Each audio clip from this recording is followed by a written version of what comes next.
Hello everyone, ये आज के दिन का पहला वीडियो है।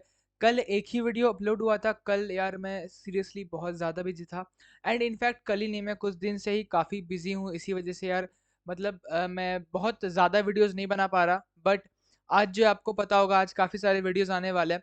ठीक है, जिनको पता है आज क्यों काफ़ी सारे वीडियोस आने वाले हैं, मुझे कमेंट सेक्शन में ज़रूर बताना। ठीक है, देखो वीडियो आएंगे तो आपको पता चल ही जाएगा उसका टॉपिक क्या है। बाकी मैं देखता हूँ यार, मैंने पहले ही बताया हुआ है आज काफ़ी सारे वीडियोस क्यों आने वाले हैं।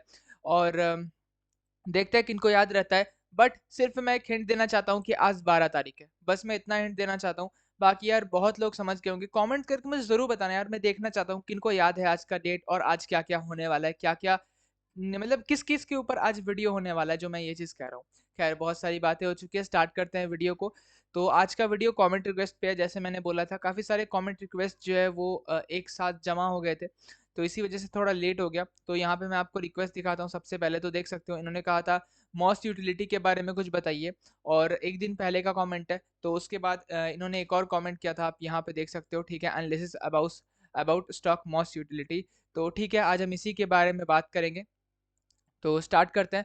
यहाँ पे आप सबसे पहले देख सकते हो मॉस यूटिलिटी लिमिटेड। ठीक है, तो सबसे पहले मैं आपको दो तीन चीज़ें बता दूँ। ठीक है, तो पहली चीज़ कि इस वीडियो में किसी भी तरह का रिकमेंडेशन नहीं होने वाला है। ठीक है, इस वीडियो में सिर्फ और सिर्फ हम एजुकेशनल पर्पस की बात करेंगे। दूसरी बात, अगर आप इसका मार्केट कैप देखोगे तो इसका मार्केट कैप 228 करोड़ का है। मतलब एक नैनो कैप कंपनी है। अब नैनो कैप कंपनी है। अब नैनो कैप कंपनी क्या होता है? नैनो कैप कंपनी मतलब बहुत छोटी कंपनी, माइक्रो कैप से भी छोटी कंपनी नैनो कैप कंपनी होती है। मतलब आप समझ लो लेस देन 500 करोड़। ठीक है, लेस देन 500 करोड़ की जो कंपनी होती है उसको नैनो कैप कंपनी कहा जाता है। एंड जैसे ये देख सकते हो, 228 करोड़ की कंपनी है, नैनो कैप कंपनी है।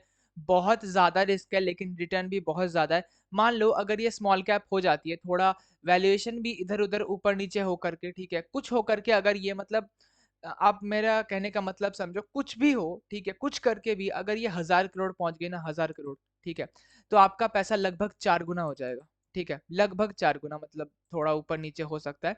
लगभग 4 गुना हो जाएगा आपका पैसा अगर ये 1000 करोड़ पहुंचती है। और 1000 करोड़ अपने आप में ही कितना छोटा नंबर है।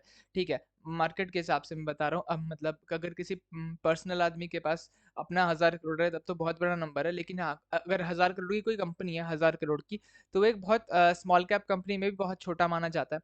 तो समझ लो अगर ये स्मॉल कैप तक पहुंचती है फिर भी आपका पैसा 4-5 गुना हो जाएगा। और अगर ये मिड कैप तक पहुंच गई फिर तो आपका पैसा यार 30-40 गुना हो जाएगा।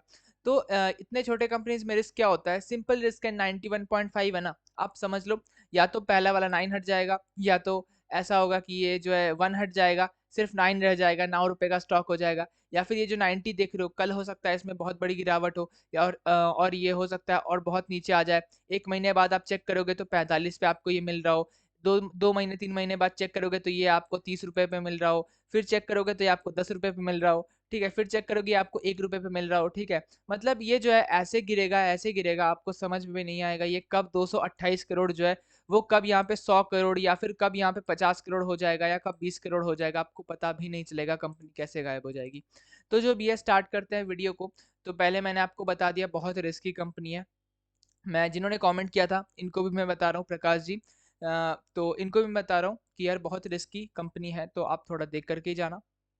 नेक्स्ट चीज़ ये है कि देखो यार, नैनो कैप कंपनी है तो शॉर्ट टर्म का तो कोई सवाल ही नहीं आता। मतलब सवाल करना ही बेकार है। लॉन्ग टर्म व्यू ही मैं रखूंगा, बाकी मैं आपको रिकमेंडेशन तो नहीं दे सकता। इसके साथ ही एक और चीज़ कि यहाँ पे जो है लॉन्ग टर्म व्यू के साथ रिस्क जो है बहुत ज़्यादा है, इसको भी आपको दिमाग में रखना है। चलो अब आगे बढ़ते हैं। इस वीडियो में हम बात करेंगे इसके बिजनेस फंडामेंटल्स एंड टेक्निकल्स, तीनों को समझने की कोशिश करेंगे। तो सबसे पहले चलते हैं इसके बिजनेस की तरफ। तो इसका ये बिजनेस देख सकते हो, 2009 की कंपनी है। और क्या करती है? डिजिटल प्रोडक्ट एंड सर्विसेज जो है इन B2C B2B and financial technology field में ये प्रोवाइड करती है। कंपनी का सिंपल बिजनेस क्या है मैं आपको बताता हूँ। Company is a provider of digital business and product services in B2B and B2C and their services via online portal. तो देखो यार, ये जो सर्विस देती है, मैं इसका आपको आगे बताऊंगा बिजनेस मॉडल क्या है। ठीक है, उससे पहले ये जो सर्विस देती है वो कहाँ पे देती है? bizsolutions.com पे। ठीक है, सबसे पहले आप इसका बिजनेस मॉडल समझना। बहुत इजी बिजनेस मॉडल तो मैं नहीं कहूँगा, लेकिन मतलब अनकॉमन है, बट इजी है। ठीक है, वैसा कुछ हार्ड भी नहीं है, बट अनकॉमन बिजनेस मॉडल है, ऐसा ज़्यादा में देखने नहीं मिलता है। Company through it's platform platform कौन सा है इसका? ऑनलाइन पोर्टल, जो ये बिज सॉल्यूशन से मैं आपको दिखाऊंगा अभी portal. Platform provide shopkeepers, retailers, students, हाउसवाइफ्स, professionals and insurance agents to start their own online e commerce businesses. मतलब यहाँ पे जो है कंपनी हेल्प करती है ई कॉमर्स बिजनेस स्टार्ट करने के लिए, ठीक है। कंपनी एक्चुअली जो है डोमेन प्रोवाइड करती है, मैं आपको दिखाऊंगा अभी। तो कंपनी क्या करती है? कंपनी प्रोवाइड करती है प्लेटफॉर्म, मतलब जैसे वेबसाइट होता है वैसा प्लेटफॉर्म प्रोवाइड करती है, और जिसमें कौन कौन आ सकते हैं? शॉपकीपर्स, रिटेलर्स हो सकते हैं, स्टूडेंट्स हो सकते हैं, हाउस वाइफ्स हो सकती हैं, प्रोफेशनल्स हो सकते हैं, इंश्योरेंस एजेंट्स हो सकते हैं। क्या करने के लिए आ सकते हैं? To start their online e commerce business, मतलब अपना ई कॉमर्स बिजनेस अगर अपना किसी को स्टार्टअप ई कॉमर्स में, ठीक है, मतलब ऑनलाइन, ठीक है, अगर किसी को स्टार्टअप या कोई बिजनेस स्टार्ट करना हो, तो ये जो है कंपनी इसे हेल्प करेगी एक प्लेटफॉर्म प्रोवाइड करके, ठीक है। ऑब्वियसली आपको ऑनलाइन बिजनेस करना है तो आपको एक प्लेटफॉर्म की जरूरत पड़ेगी जहाँ पे आप बिजनेस करोगे, ठीक है। जैसे ऑफलाइन में भी आपको एक प्लेटफॉर्म की जरूरत पड़ती है अगर आपके पास एक जमीन नहीं होगी, मतलब चाहे वो रेंट पे ही हो, कुछ भी हो, बट आप एक रेंट पे आप दुकान लोगे और आप दुकान लेकर के उसमें जो है अपना सेटअप करोगे। उसी तरह से जो है मॉस यूटिलिटी एक ऑनलाइन में आपको एक प्लेटफॉर्म प्रोवाइड करती है। Company enrols them as network partner provider, provides them access to its platform. मतलब क्या करती है? नेटवर्क पार्टनर है, नेटवर्क पार्टनर करती है अपने आप को, ठीक है। और एक्सेस मतलब उसके बाद क्या करती है? वहाँ पे प्रोवाइड करती है उनको, मतलब किसको? ये जो इनके रिटेलर्स होते हैं, स्टूडेंट्स होते हैं जो बिजनेस स्टार्ट करने आते हैं, उनको एक्सेस प्रोवाइड करती है इनका प्लेटफॉर्म का, एंड देयर ओन वॉलेट, ठीक है, अपना वॉलेट का एक्सेस प्रोवाइड करती है। Through its platform, agent deposit funds in their wallets and provide services to their customers, ठीक है। मतलब एजेंट्स यहाँ पे कौन हुए? ये जो बिजनेस स्टार्ट कर रहे हैं, ठीक है, तो उनको प्रोवाइड करती है कस्टमर्स को सर्विसेज, एंड इसके लिए सर्विसेज के लिए कंपनी एक जो है कमीशन रिसीव करती है। तो कमीशन बेस्ड जो है इनका इनकम होता है, ठीक है। जैसे अगर मैं मान लो स्टूडेंट हूँ, ठीक है, स्टूडेंट नहीं मानते यार, चलो मैं एक कोई शॉपकीपर हूँ, ठीक है। शॉपकीपर मैं गया वहाँ पे, मैंने एक शॉप टाइप खोला, ठीक है, ऑनलाइन पोर्टल पे उनका जो है प्लेटफॉर्म पे बनाया, एंड देन उसके बाद आप आए मुझसे और आपने बोला यार मुझे जो है एक 1 किलो चावल आप घर भिजवा दो। मैं बोला ठीक है यार, तो आपने पैसे भेज दिए, तो मेरे पास जो पैसे आएंगे उसका एक पार्ट, उसका एक कमीशन का पार्ट जो है मॉस यूटिलिटी के पास जाएगा। बिजनेस सेगमेंट मतलब किस किस सेगमेंट में ये सर्विस जो प्रोवाइड करती है? तो बैंकिंग, ठीक है, बैंकिंग में क्या क्या आता है? Direct money transfer, micro ATM, Aadhaar enabled payment system, NSDL, kiosk banking.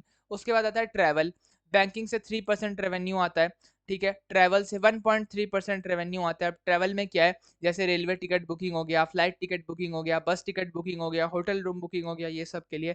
Insurance में 0.03 परसेंट आता है, मतलब ना के बराबर। आप इंश्योरेंस क्या होगा? Life insurance, two wheeler insurance, four wheeler insurance, health insurance, travel insurance, इस तरह का इंश्योरेंस। यूटिलिटी सर्विसेज, ठीक है, इसमें सबसे ज्यादा रेवेन्यू आता है। यूटिलिटी सर्विसेज क्या हो गया?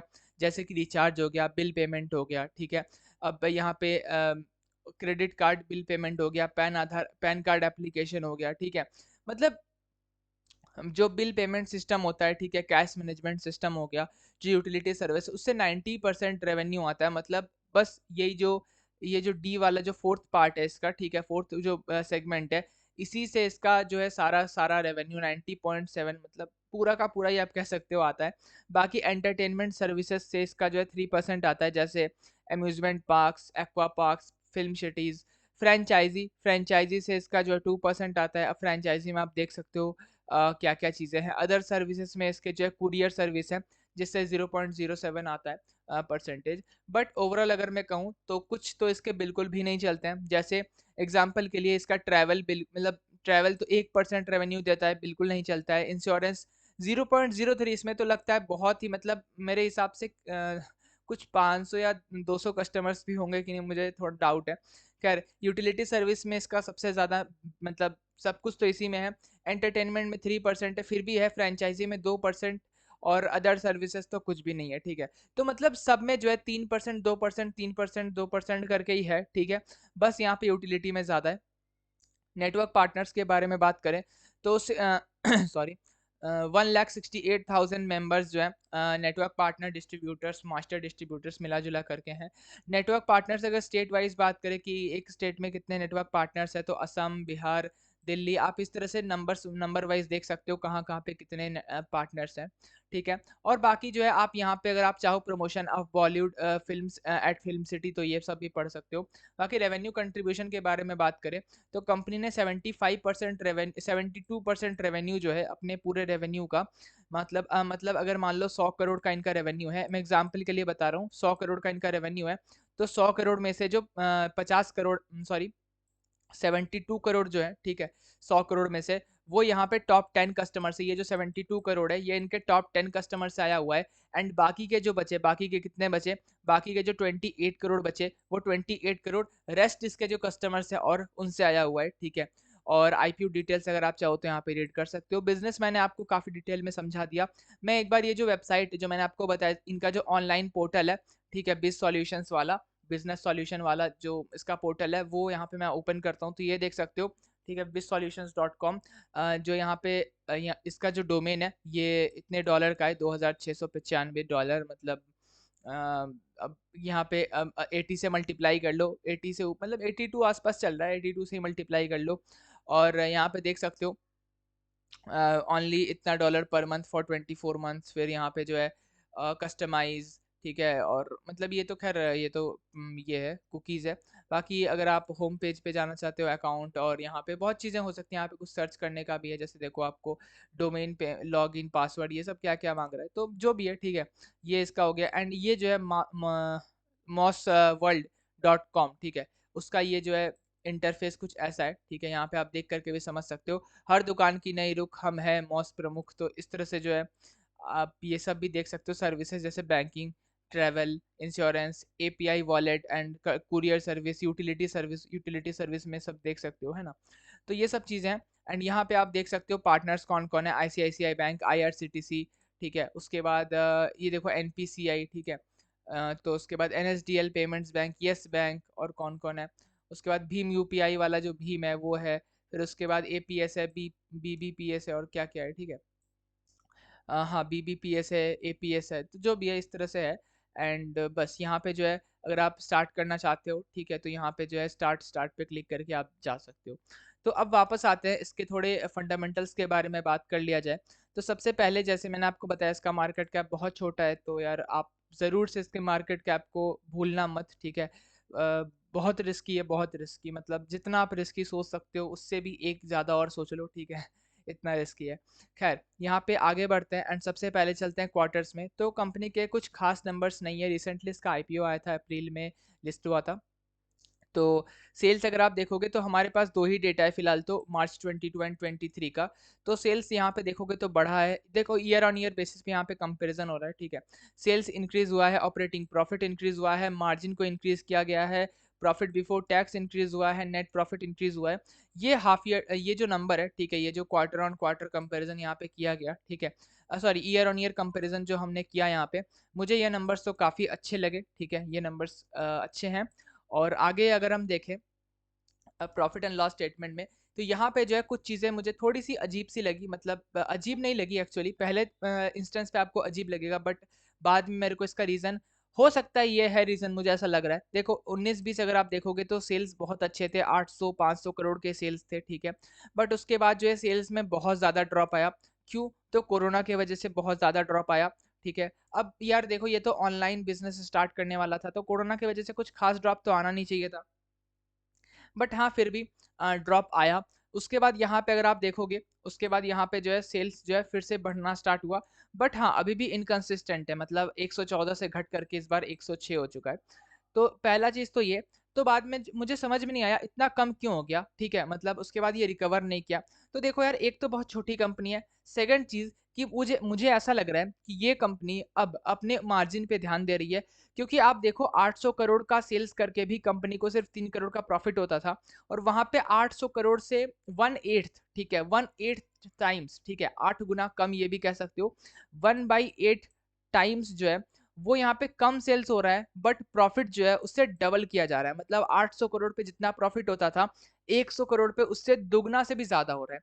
तो मेरे हिसाब से जो कंपनी कम सेल्स करे बट थोड़ा प्रॉफिट निकाले, ये कॉन्सेप्ट भी सही है।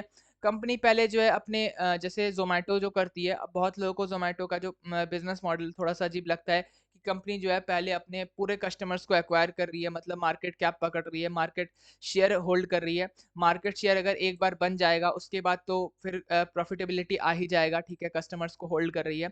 तो दोनों चीज़ हो सकती है, लेकिन कंपनी ऐसा लगता है, ठीक है, कि कंपनी यहाँ पे जो है पहले सोच रही है कि थोड़ा हम प्रॉफिट मार्जिन को ही बढ़ा लेते हैं एंड साथ-साथ में सेल्स और प्रॉफिट को लेते हुए चलेंगे। वैसे जो भी है सब ठीक है। लेकिन यहाँ पे अगर आप लेकिन नहीं और अगर आप यहाँ पे देखोगे तो वही चीज़ यहाँ पे जैसे मैंने आपको बताया प्रॉफिट अच्छा चलो अगर नेट प्रॉफिट देखोगे ना यहाँ पे तो देख सकते हो कि 800 करोड़ के सेल्स में 1 करोड़ का नेट प्रॉफिट आता था, जबकि 100 करोड़ के सेल्स में 7 करोड़ का 6 करोड़ का नेट प्रॉफिट आता है, मतलब 6 गुना ज़्यादा। समझ रहे हो? तो वही चीज़ है। तो ठीक है, कंपनी अभी थोड़ा अच्छा परफ़ॉर्म कर रही है, कंपनी अपने मार्जिन्स को काफ़ी इंक्रीज़ कर रही है एंड इसके साथ ही कंपनी का जो प्रॉफ़िट है वो भी काफ़ी अच्छा अच्छी तरीके से इंक्रीज़ हो रहा है।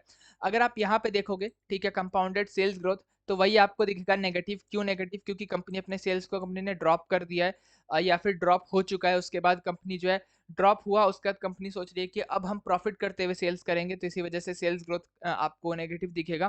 प्रॉफिट ग्रोथ की बात करें तो ये आपको हेविली पॉजिटिव दिखेगा। अगर आप 3 साल का देखोगे 45% बहुत अच्छा है, ठीक है। तो वही चीज़ है, कंपनी थोड़ा प्रॉफिट पे बॉटम लाइन पे ध्यान दे रही है। स्टॉक प्राइस सीएजीआर कुछ है नहीं और आरओई अगर आप देखोगे, आरओई मुझे काफ़ी अच्छा लगा। अगर आप देखोगे तो 3 साल का आरओई जो है वो यहाँ पे 24% है, लास्ट ईयर का आरओई 58% है। मुझे दोनों ही आरओई काफ़ी अच्छा लगा इतनी छोटी कंपनी होकर के। 3 साल का आरओई अगर 24% का है तो मुझे वो अच्छा लगा।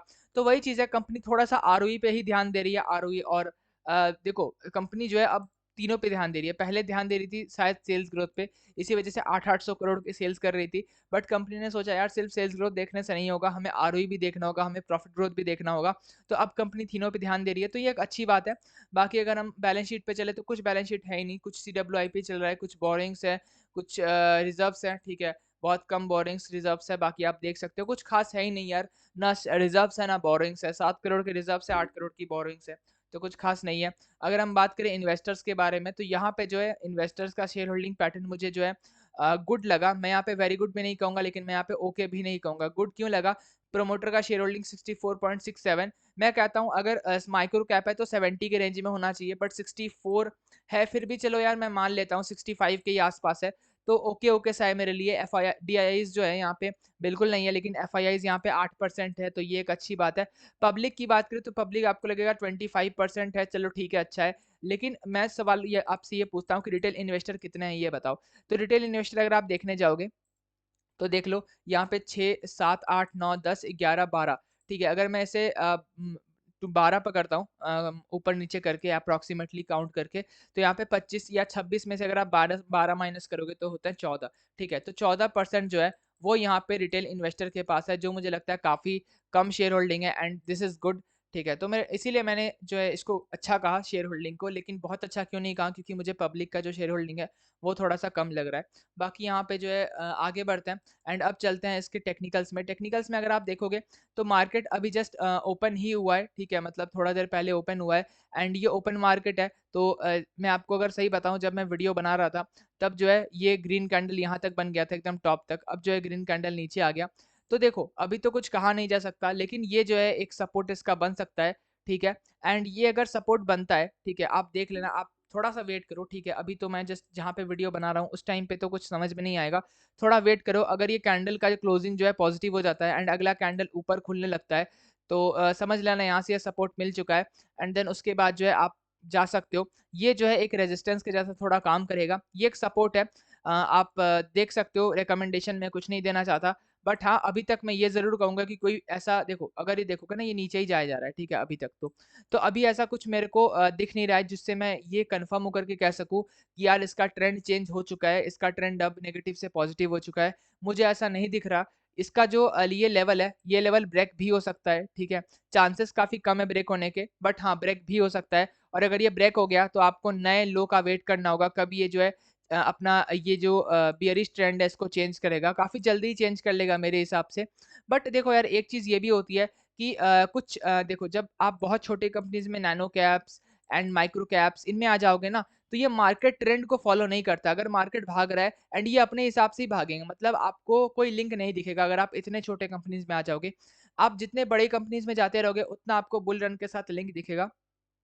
लेकिन जितने आप छोटे कंपनीज में आओगे 200-300 करोड़ के जो कंपनीज में आओगे उसमें आप ये देखोगे कि मार्केट में कुछ और चल रहा है, ये कंपनीज कुछ और कर रही है, मार्केट धड़ाधड़ ऊपर भाग रहा है, ये कंपनीज धड़ाधड़ नीचे आ रही है। एंड जब मार्केट नीचे गिर रहा है ये कंपनीज ऊपर भाग रही है, जब मार्केट कंसोलिडेट कर रहा है ये कंपनीज नीचे जा रही है। मतलब कुछ भी आपको इसमें लिंक जो है नहीं दिखेगा। लेकिन हाँ, रिस्की कंपनी है अभी तक। जैसे मैंने कहा, एक सपोर्ट ये है, रेजिस्टेंस ये है, देन एक रेजिस्टेंस ये है। लेकिन ये जो सपोर्ट है ये मैं इसमें बिल्कुल ऐसा नहीं कह सकता। मुझे देखो यार, मुझे कोई सबूत तो मिले यार, मुझे कोई चीज़ तो देखने मिले, कोई टेक्निकल तो मिले जिससे मुझे पता चले कि हाँ भाई, यहाँ से ट्रेंड चेंज हो चुका है। तो मेरे हिसाब से अभी तक तो ट्रेंड चेंज नहीं हुआ है। हो सकता है यहाँ से ट्रेंड चेंज हो जाए, अपॉर्चुनिटी है, मौका है।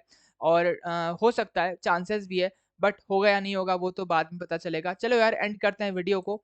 और अगर आपको वीडियो अच्छा लगा तो लाइक शेयर सब्सक्राइब कर देना। थोड़ा सा लंबा वीडियो बन गया, मैंने सोचा था 10 मिनट के अंदर खत्म कर दूंगा, थोड़ा लंबा वीडियो बन गया। कोई बात नहीं, मिलते हैं अगले वीडियो में। जय Hind and thanks for watching.